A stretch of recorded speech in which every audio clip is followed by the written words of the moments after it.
One thing that people ask for more than anything is like being able to add more images throughout the background of the J card design. And I want to show you a quick little tutorial on how to do that. And also this applies for the CD, for the CD covers or the vinyl jacket, which I've just started in vinyl sleeves. So you can apply some of the things that you learn on this video to the other design tools as well. This vinyl generator probably needs some work. I just released it, but haven't really announced it yet. But yeah, on this J card, I'm going to bump my layout up. Go ahead and do that. And I've got some lyrics that I already copied in, so I'm going to paste those in. And I'm going to go ahead and make the font smaller so it fits more stuff on the back. So we're going to drag that down. And I'm going to go ahead and do this double-sided. So you've got plenty of area on the back to print with. And then yeah, let's change that cover to something better.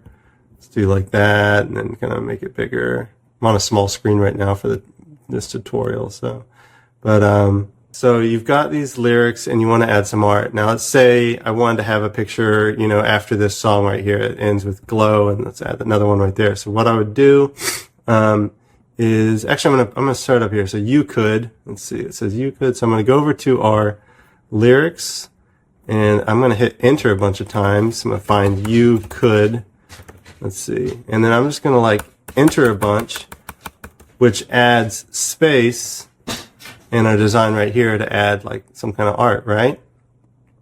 And then I'm going to go to Decals, and you can select anything from the album or, custom logos or whatever. Or we got like genre stickers. There's all kinds of stuff you can add, but I'm going to go to the album art, which pulls in like whatever playlist you pasted, right? And then I'm going to just click one. And now I've got this draggable art. You can't drag the cover around but you could remove the cover, right? You could just go ahead and unselect it and then, drag your own art in there, right? But yeah, so we can drag this art around. We could do like two right here. And we could do another one right next to it, right? So go back over to Decals.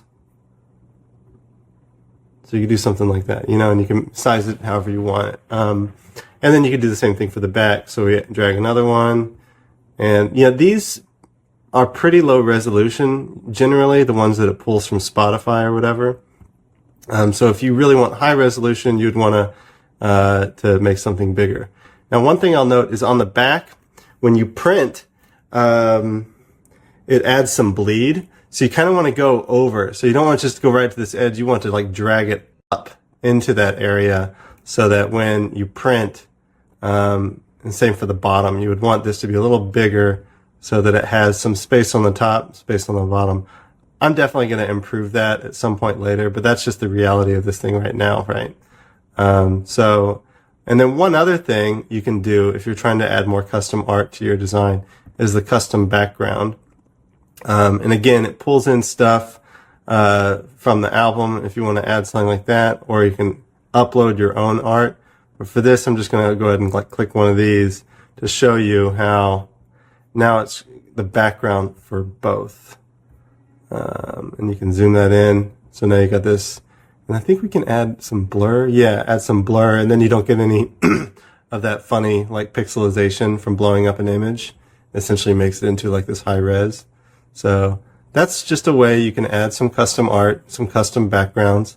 Now you'll see these borders right here. The borders on the back, these lines on the back are going to disappear, but the lines on the front are going to stay when you print.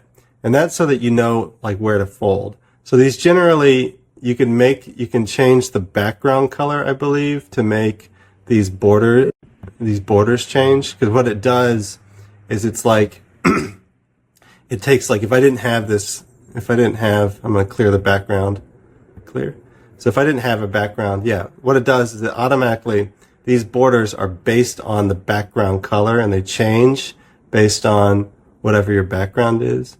And that way you can always see them for the fold, but they're light enough that you don't see them when you print.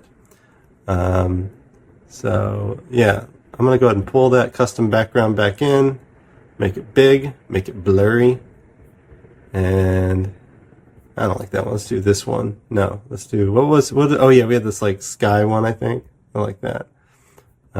Anyway, that's just like a quick little tutorial on how you can add more custom art by using the Decals tab, and you know, get these sized however you want, and have fun with it. All right.